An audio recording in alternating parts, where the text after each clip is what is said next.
Bon, vous avez pu le constater depuis le début de la vidéo, les graphismes du jeu sont dans la pure tradition du pixel art 8 bits. Alors, 8 bits, c'est-à-dire la génération qui a vu la NES, la Master System de Sega, ou dans mon cas, la GX 4000 d'Amstrad.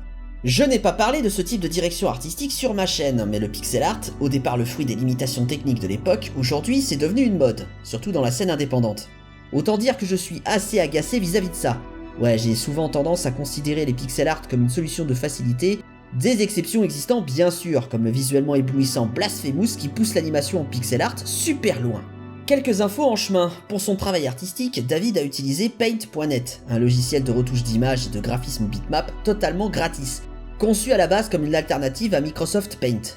Il a ensuite programmé le jeu sous Visual Studio, l'IDE made in Microsoft dont on a déjà parlé dans la vidéo sur One Finger Death Punch, décidément encore lui. Et l'œuvre tourne donc sous le moteur graphique Unity. Pour ceux qui ne connaissent pas, c'est un moteur de jeu multiplateforme, parce que ça tourne sur ordi, smartphone, sur internet et même sur console de jeu. Développé par Unity Technologies, la première version datant du 8 juin 2005, la dernière date en revanche de 2019, quoique apparemment des versions plus récentes existent en alpha et bêta. Voilà pour la parenthèse technique. Alors ici, pour de la base 8 bits, eh bien l'animation est tout de même très honorable, faut dire.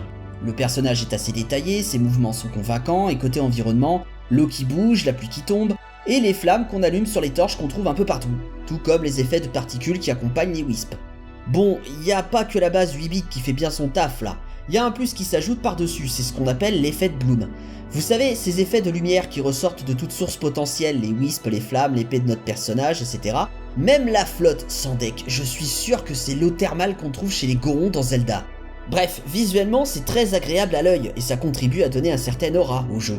Mon petit regret, c'est que tout ce jeu se déroule dans un type de décor unique.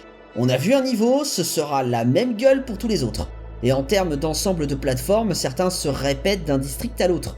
On finit par avoir des impressions de déjà-vu, puis de répétition, ce qui nuit au plaisir d'explorer sur le long terme. Cela dit, il faut être bien attentif et nourri aux jeux procéduraux.